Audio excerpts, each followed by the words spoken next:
what you need. Because you do it like, because you know me like, Do I Intimidate You at South by Southwest? because you know me like, because you do it like, because you know me like, just you know the way you touch it.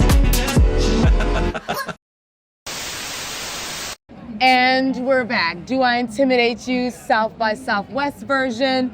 This time, I'm interviewing this lovely guest. Go ahead and give it to us, girl. Name, give it to us. Thank you so much, Rochelle, for having me. My name is Ash. I am originally from Malaysia, Kuala Lumpur, Malaysia. I currently live in Vancouver, Canada. I work with a couple of different organizations. So over here, I am speaking and I am with Threading Change. So I am hosting a session on tote bag customization. So it's Threading Change. We are the world's leading ethical fashion, youth-led, BIPOC-led organization. We have a global presence, so we are based out of Canada, but we have a presence in Europe, in Africa, in Asia, and depending on the region, we do different work.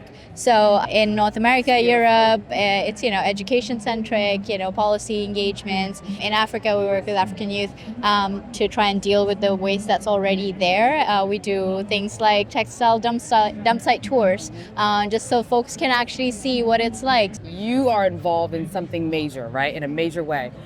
Within this position, what have you experienced in the workplace where people could be intimidated by you? Or maybe did you intimidate someone in your role? The fashion space generally is not, especially, like the fashion weeks and all of that, they're not built for people that look like us. No, never. Like people of color who are No. young people that are just Correct. sort of starting out. So we find that, especially when we're trying to create events, especially for young people, even like fashion students, they come up to us and they're like, these spaces are very exclusive. So we, even though, being part of the fashion coalitions out in British Columbia and all that, we get to go to Fashion Week. And it's very much like, oh, you're here, and So it's not well received. It's not, and we're just there. We're doing the work anyway, because at the end of the day, my mom always says that closed mouths don't get fed. And they don't. They literally don't. And so you just go out there and you just like put a brave face on and you say your spiel and like you get your work done. And it's just being from Asia myself, and the spaces are not created for you, and you just have to get in there and get in people's faces and don't think twice about it, I think. Having that level of like tenacity, and I almost call it audacity, Yeah. really, it's to push forward and to make sure that we're making a change. And I'm so glad you are heading there. It's so good that you stopped by to talk to us. Do you have any socials you want to give us? You can follow us on @Threading Change. It's on Instagram, on LinkedIn. That's where we're most active. Yeah. Good. Yeah. Thank you for this. This was so good. Great. Thank you Let's so do much. A hug. Oh, okay. Yes. Oh my God. Do I Intimidate You South by Southwest? First of all, this is a positive story, okay? Now, most of our stories here are unfortunate, shocking, crazy situations, but this is a how I met story. So come on, girl, who are you? Tell me all about you. Okay, my name is Janet Ferrone, a longtime educator, been in public school education for 40 years, came to South by Southwest last year, loved it. This year came back for the EDU conference and stayed through for this. Good. So Yeah, and I'm welcome to from, the TV film. Boston, Massachusetts. Oh, good. So let's get into the how we met story. Love to. I just came from a viewing of the Carl Lewis movie, and I had seen Carl Lewis and met him in South Korea at the Olympics in 1988. Okay, let's not skip past you're at the Olympics in 1988. Okay. What are you doing at the Olympics in 1988? I was working in the Boston Public Schools, running a program for kids with a lot of behavior challenges, a lot of gang kids, urban kids that really had rough lives and needed some support. We won a lawsuit that I didn't even know existed, that we were underpaid, and I got $5,000. So when you're young and someone gives you that, I said, well, I need to go travel with this money. Good for you. And I had a limited 2-month trip planned that turned into 7 months, and I wound up going throughout Asia. A friend of mine said the Olympics are in Seoul, I'm going to be over that way, why not? So I went. That was how I got the Carl Lewis and all that. But I kept going and going. And then one day I said, Malaysia. I don't know anything about Malaysia. So that seemed like a really good reason to go. So I showed up in Malaysia. I was in Thailand for a few months because Thailand's fabulous. Gorgeous, yeah. Yep. And before I left, this guy said to me, older man, he said, you going to Malaysia? He said, watch out for the men there. They're kind of charming. So, setting you up here. So anyway, I got to Malaysia, worked my way up to Kuala Lumpur, and folks said, oh, you just need like a day there, no big deal. So I planned for a day, went there, and when you travel alone as a small woman, I don't look like I'm going to hurt anybody. People, come over, talk to you. A group of Swedish women came over to me, made friends, and they said, hey, we're going to this club. Friend of ours is singing, if you want to join us. So I said, all right, I'm going out sightseeing for the day. Fun. See you later.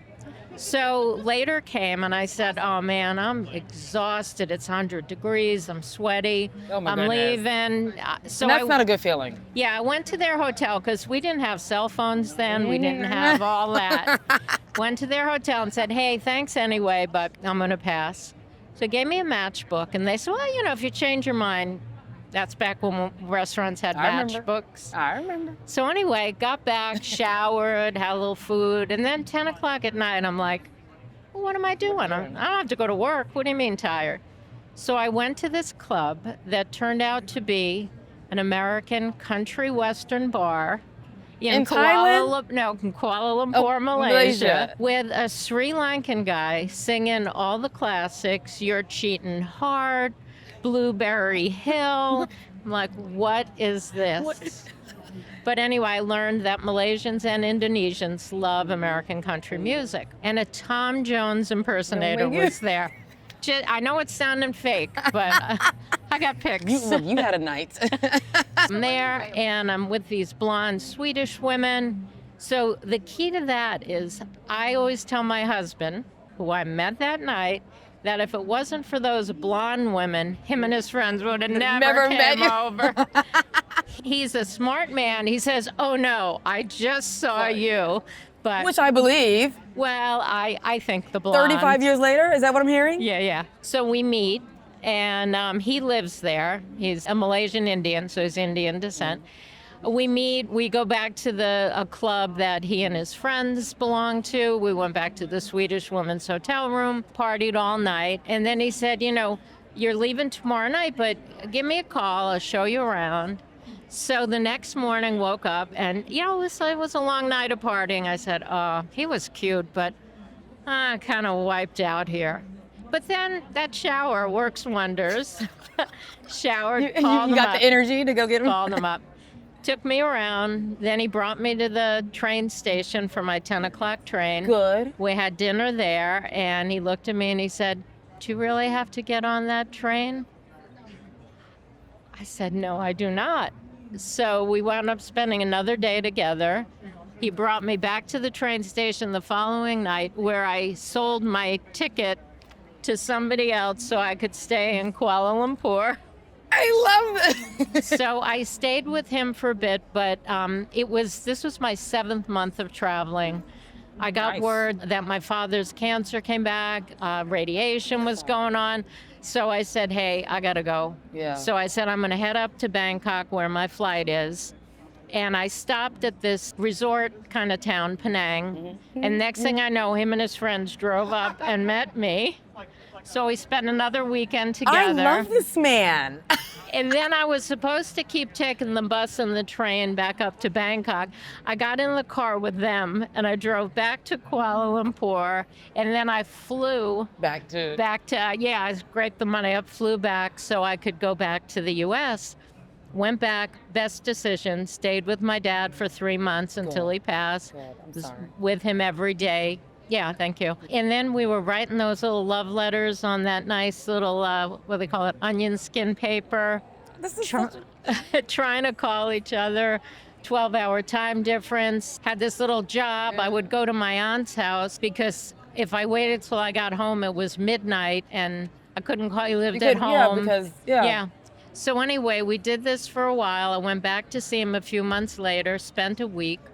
His best friend said, "Hey, what are you guys going to do? You got to get married." I said, "I've spent less than, not even 2 weeks with this man. I'm going to marry him." Flew back home, and within 2 months was at a new job saying, "I know you just met me and this is highly irregular, but I need a week off to marry a guy in Malaysia."